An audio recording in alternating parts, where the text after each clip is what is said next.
Iraqi Air Force carries out more than 200 raids against Daesh terrorists, killing more than 326 of them.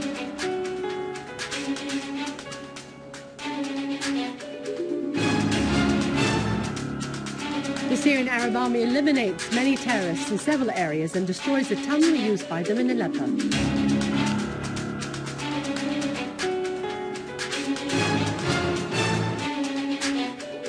Concluding the activities of the six-day festival, the Nights of Our Valley in Hom's western countryside.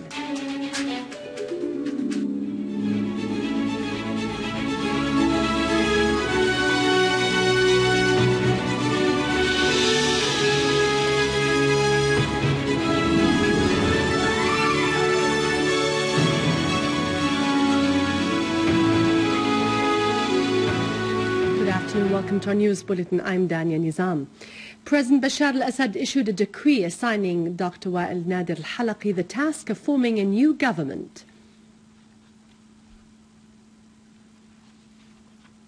In Damascus and Daraa countryside, the Syrian Arab Army unit carried out an operation targeting a terrorist's hideout, killing all terrorists inside and destroying their weapons and ammunition east of Misraba in Douma. Syrian Arab Army units also eliminated many terrorists and injured others from the terrorist group so-called the Islamic Front in Adr al-Balad. Meanwhile, Syrian Arab Army units carried out a series of concentrated operations in several farms around al-Nishabiyya town in the eastern Ghouta and in the eastern series of al-Zabadani mountains, killing many terrorists and destroying their weapons.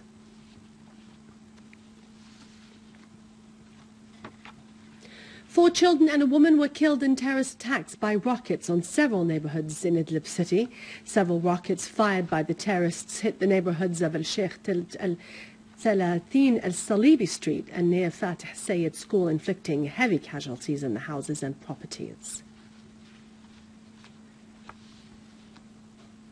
Minister of State for National Reconciliation Affairs at the caretaker government, Ali Haidar, said that the circumstances in Aleppo are ripe for national reconciliation initiatives. During a meeting with popular official and civil sides from Aleppo, Haidar said the reconciliation should be led by the people of Aleppo in the city and countryside, stressing that the ministry is following up with every sincere patriotic effort to make the national reconciliation process a success. For his part, Aleppo Governor Mohammed Wahid Aqad said that the people of Aleppo, who have suffered a lot from the acts of terrorists, are resolved to confront terrorism and defend the homeland, adding that the governorate has supported every initiative and suggestion that was in the interest of reaching reconciliation.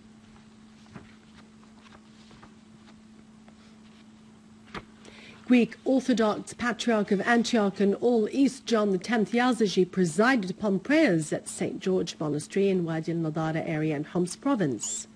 In his sermon, Patriarch Yazigi said that Syria's resilience comes from its people, army and leadership rejecting the idea of intolerance, controlling the relationship between Muslims and Christians, as the Syrians never embraced the takfiri mentality throughout history.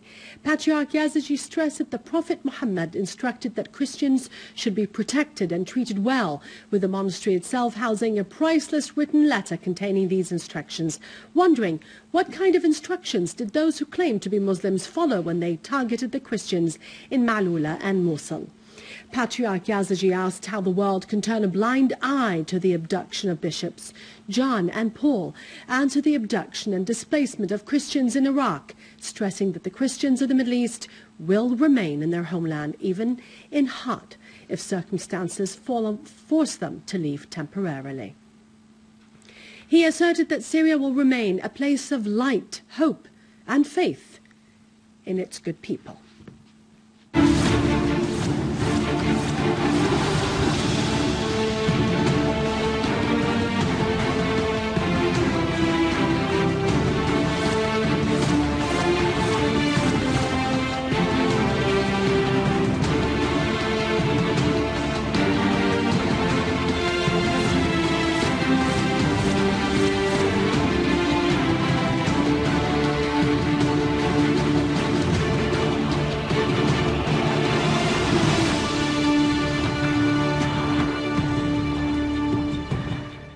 Caretaker Social Affairs Minister Kinda Shamat asserted that all the necessary steps and facilitations have been taken to ensure the safe return of displaced Syrian families from the Lebanese town of Arsal to Syria via Jdeida-Diabul border crossing point. Al-Shamat said that the ministry is cooperating with Damascus countryside governorate to provide buses to transport the families, who consist of around 2,000 citizens, and to fully equip temporary housing centres. The head of the Iranian Shura Council, Ali Larijani, said that by sending relief planes and by attacking the terrorists in Iraq, the U.S. is trying to acquit itself from the heinous crimes committed in Syria, Palestine, Lebanon and Iraq. In a related development during a telephone call, Russian Foreign Minister Sergei Lavrov and his U.S. counterpart John Kerry voiced concern over the deteriorating situation in Iraq and expressed support to the Iraqi authorities against the terrorists.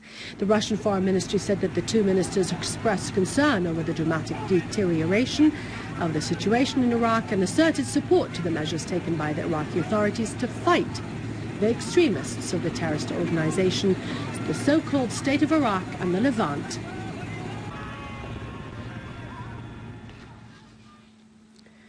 The Iraqi armed forces eliminated more than 200 terrorists of the so-called Islamic State in Iraq and Sham, which belonged to al-Qaeda terrorist organization.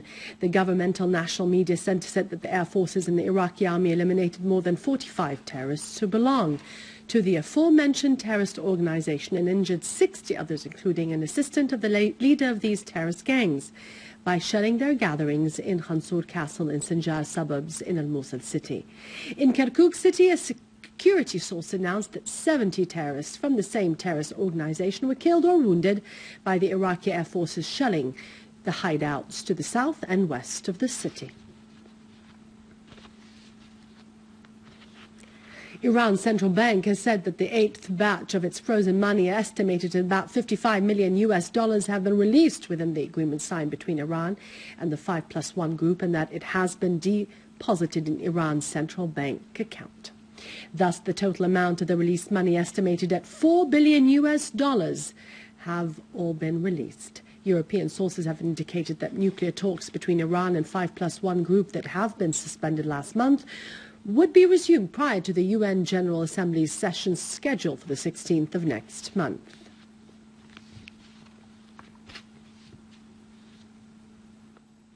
The Turks have headed to the polling stations to elect the upcoming president of Turkey amid attempts by the leader of Justice and Development Party, Recep Tayyip Erdogan, to remain in power, despite claims of illegal practices and corruption about Erdogan and other members of his government, let alone his son, Bilal. The elections would crown many electoral campaigns that have shown no enthusiasm among the Turkish due to Erdogan's practices that have triggered discontent among the public opinion. Despite the fact that polls have shown that Erdogan is the preferable presidential candidate, political analysts have indicated the future of Justice and Development Party foggy, adding that there is a possibility that this party would diminish if its leader to be elected as a president of Turkey. Observers have said that Erdogan insisted on direct voting and amending of the constitution to remain in power, as he had no chance to remain as a prime minister in line with Turkey's constitution.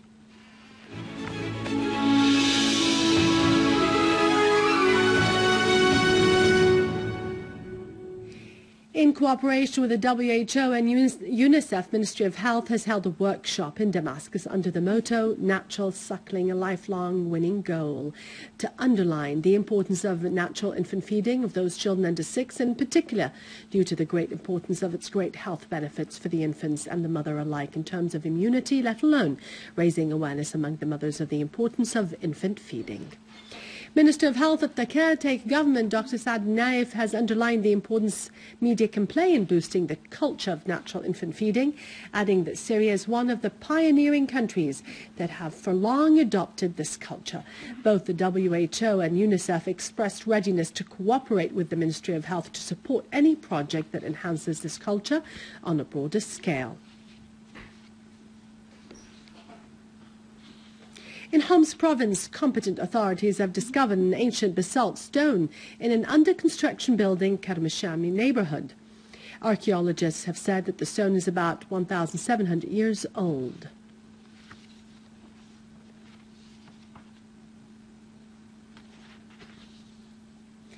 In the western countryside of Homs Governorate, the Nights in Our Valley Festival concluded its activities, which lasted for 6 days. The festival included several cultural, artistic and athletic activities. The aim of the festival was to activate life there after the Syrian Arab Army restored security and stability to al-Wadi villages. And with this, we end our news for today. Thank you for watching us. For more details about Syria and the region, you can always view this bulletin again on Syria.online, SyriaOnline.sy. After the break, it's Vani with our business and economic news. God bless.